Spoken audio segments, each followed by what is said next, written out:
السلام علیکم ورحمۃ اللہ وبرکاتہ۔ نحمدہ ونصلی علی رسولہ الکریم، اما بعد، فاعوذ باللہ من الشیطان الرجیم، بسم اللہ الرحمن الرحیم۔ رب اشرح لی صدری ویسر لی امری واحلل عقدۃ من لسانی یفقہوا قولی، رب زدنی علما، اللہم فقہنا فی الدین۔ نفس انسان کے اندر ایک ایسی قوت کا نام ہے جس سے انسان اپنے لیے خیر یا شر چاہتا ہے۔ کبھی انسان اس کو ذات سے تعبیر کر لیتا ہے، کبھی اپنے دل سے تعبیر کر لیتا ہے۔ مراد اس سے یہ ہے، جیسے یہ جملہ سننے کو ملتا ہے کہ میرا دل چاہتا ہے میں یہ کام کروں اور میرا دل چاہتا ہے میں یہ نہ کروں۔ تو دراصل یہ جو آواز ہے یہ انسان کا نفس ہے جو اس سے کچھ طلب کرتا ہے، جس سے انسان کسی چیز کی خواہش کرتا ہے، چاہے وہ خواہش اچھی ہو یا بری۔ جس طرح بندوں میں سے مختلف افراد کے حقوق مختلف ہوتے ہیں، اسی طرح نفس کی بھی حالت مختلف ہوتی ہے۔ حالت کے اعتبار سے اس کے حقوق بھی مختلف ہوتے ہیں۔ تو نفس انسانی کی 3 حالتیں ہیں۔ جو سب سے پہلا ہے یا جو سب سے اہم ہے وہ نفس مطمئنہ ہے، ہر حال میں مطمئن، یعنی نیکی پر قائم رہنے والا نفس۔ قرآن میں بھی اس کا ذکر ہے، یا ایتھا النفس المطمئنہ، نفس مطمئنہ جو انسان کو اطاعت الہی اور اللہ کے ذکر فکر میں مطمئن رکھتا ہے اور خواہشات کی کشمکش اور گناہوں کے خطرات سے دور رکھتا ہے۔ دوسرا ہے نفس لوامہ، گناہ پر ملامت کرنے والا نفس۔ اس کا بھی قرآن میں ذکر ہے سورۃ القیامہ میں، وَلَا أُقْسِمُ بِالنَّفْسِ اللَّوَّامَةِ۔ نفس لوامہ سے مراد وہ نفس ہے جو انسان کو گناہوں پر ملامت کرتا ہے کہ یہ کام تو بہت برا تھا جو تم نے کیا۔ تو یہ جو آواز انسان کے اندر سے آتی ہے یہ دراصل اس کے ضمیر کی نفس لوامہ کی آواز ہوتی ہے۔ یہ وہی نفس ہے جسے عام لوگوں کے عرف میں ضمیر کہا جاتا ہے۔ جیسے کسی کے بارے میں اگر یہ کہا جائے کہ اس کا تو ضمیر ہی مر گیا ہے، یعنی اس کا ضمیر اسے برائی پر ملامت ہی نہیں کرتا۔ تو یہ نفس انسان کو نیکی چھوڑنے پر اور برائی کرنے پر جھنجھوڑتا ہے۔ اللہ تعالیٰ نے قرآن کریم میں اس عمدہ نفس کی قسم اٹھائی ہے، وَلَا أُقْسِمُ بِالنَّفْسِ اللَّوَّامَةِ، میں ملامت کرنے والے نفس کی قسم کھاتا ہوں۔ تو یہ وہ نفس ہے جو گناہ اور نافرمانی کے ارتکاب پر انسان کو ملامت کرے اور نیکی اور بھلائی پر ابھارے، اس سے محروم رہنے پر ملامت کرے۔ اور یہ اچھا نفس ہے، نفس کی اچھی کیفیت ہے۔ اگر یہ کیفیت غالب رہے تو انسان پر نیکی غالب رہتی ہے، اور اگر نفس امارہ غالب آ جائے تو انسان پر بدی غالب ہو جاتی ہے۔ تیسرا جو نفس ہے وہ نفس امارہ ہے، گناہ پر ابھارنے والا نفس۔ سورہ یوسف میں اس کا تذکرہ ہے، وَمَا أُبَرِّئُ نَفْسِي إِنَّ النَّفْسَ لَأَمَّارَةٌ بِالسُّوءِ إِلَّا مَا رَحِمَ رَبِّي إِنَّ رَبِّي غَفُورٌ رَحِيمٌ۔ نفس امارہ جو انسان کو گناہوں پر آمادہ کرتا ہے، یہی وہ نفس ہے جس کا مقابلہ کر کے اسے دبانے کی ضرورت ہے تاکہ اس کا زور ٹوٹ جائے۔ یہی وہ نفس ہے جو انسان کو گناہ اور نافرمانی کے کام خوشنما اور خوبصورت کر کے پیش کرتا ہے۔ نفس امارہ کا یہ تعارف قرآن کریم میں کئی مقامات پہ کیا گیا ہے کہ یہ نفس انسان کو برائی، نافرمانی، فسق و فجور اور گناہ پر اکسانے والا ہے۔ یوں سمجھیے کہ انسان کو معاصی اور ذنوب پر آمادہ کرنے والے صرف شیاطین، انس، جن ہی نہیں بلکہ نفس امارہ بھی انسان کو گناہوں اور نافرمانیوں پر ابھارتا ہے۔ جب انسان پر نفس امارہ غالب آ جائے اور نفس لوامہ دب جائے تو انسان ہر وقت خواہش پرست اور نفس پرست بن جاتا ہے۔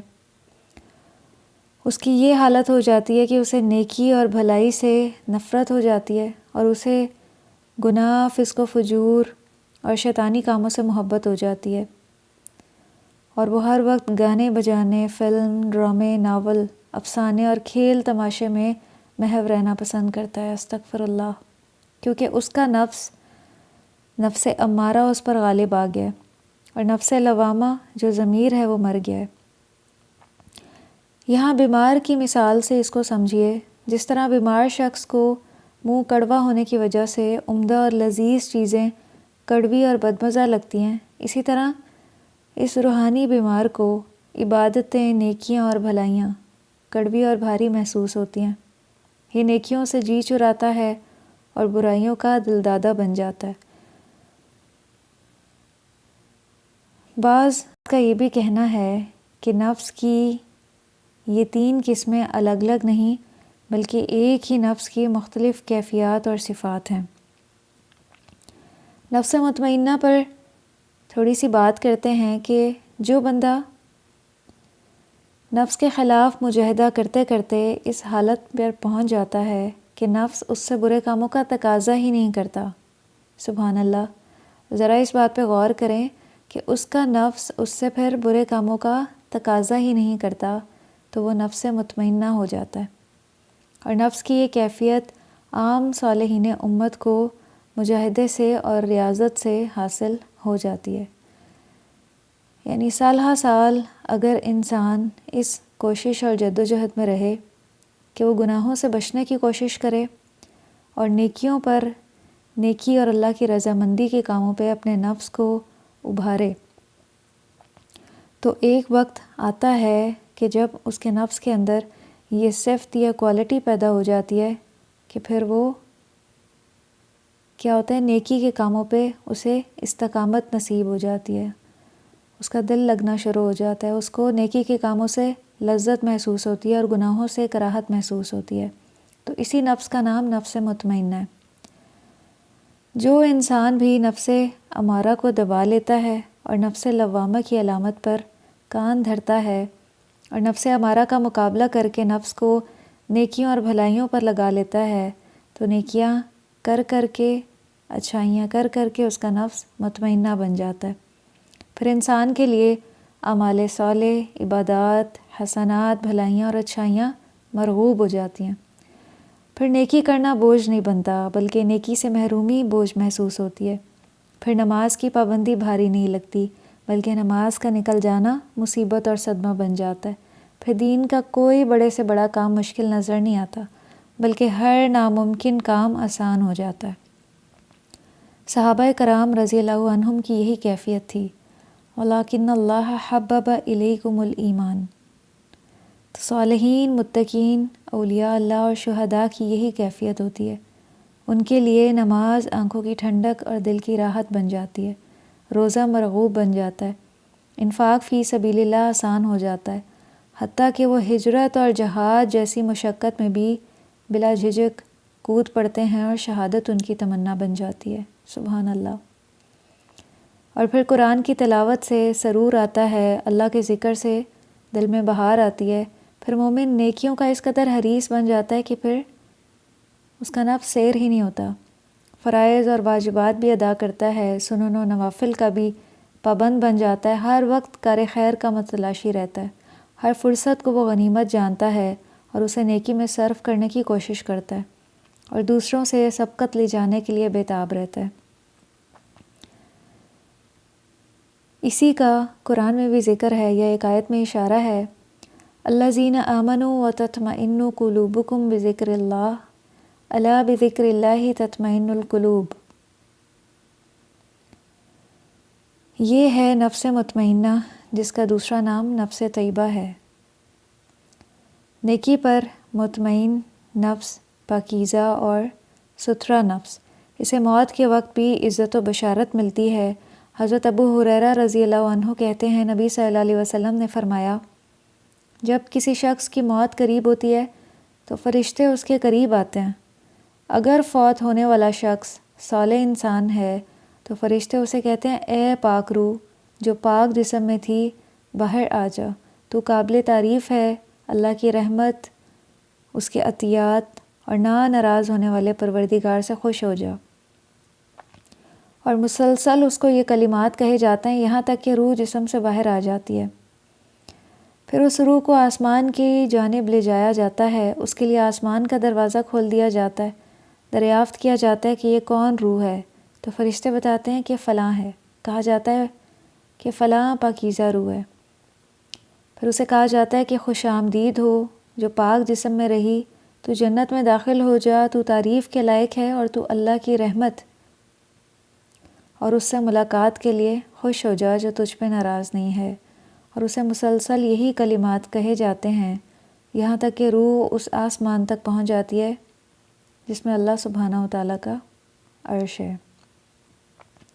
یہ سنن ابن ماجہ کی روایت تھی، حدیث نمبر 1362، اور صحیح مسلم میں بھی ہے، حضرت ابو ہریرہ رضی اللہ عنہ سے روایت ہے، کہتے ہیں کہ نبی صلی اللہ علیہ وسلم نے فرمایا، جب مومن کی روح اس کے جسم سے نکلتی ہے تو روح کو 2 فرشتے اٹھا کر آسمان کی جانب لے جاتے ہیں، اور پھر آسمان کے فرشتے کہتے ہیں کہ یہ پاکیزہ روح ہے جو زمین سے آئی ہے، اللہ کی رحمتیں تجھ پر اور اس جسم پر ہوں جس کو تو نے آباد کر رکھا تھا۔ چنانچہ روح کو اس کے پروردگار کی طرف لے جایا جاتا ہے، اور پھر اللہ تعالیٰ فرماتے ہیں کہ اس کو برزخ کے آخری وقت تک لے جاؤ۔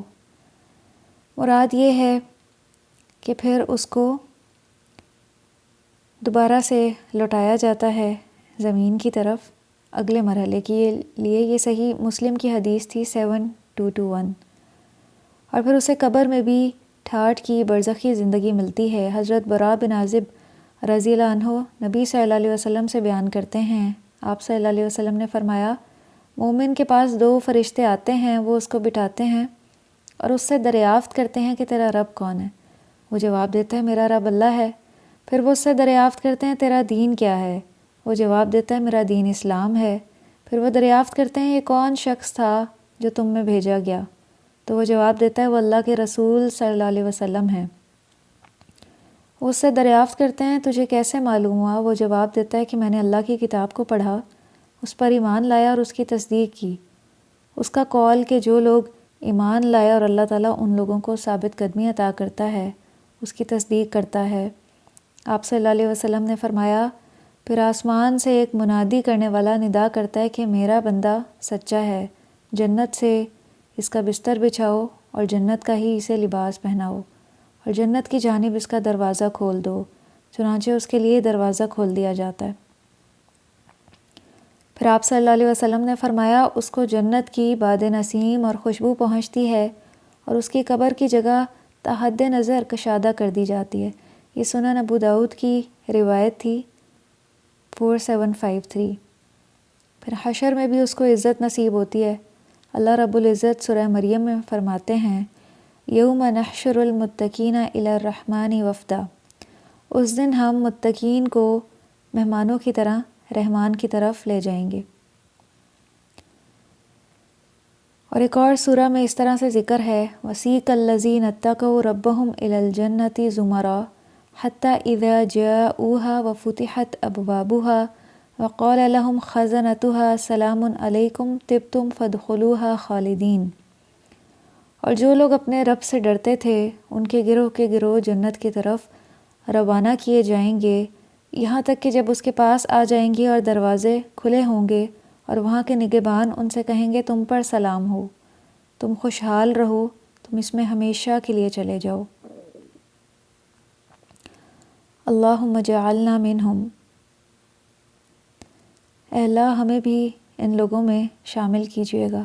اے دلوں کو پھیرنے والے، ہمارے دلوں کو اپنی اطاعت کی طرف پھیر دے اور ہمیں افراط و تفریط سے بچا کر اعتدال کی راہ پر چلنے والا بنا، اور ہمارے نفسوں کو بھی نفس مطمئنہ بنا۔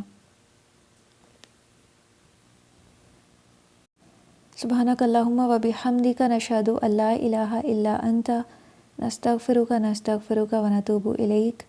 والسلام علیکم ورحمۃ اللہ وبرکاتہ۔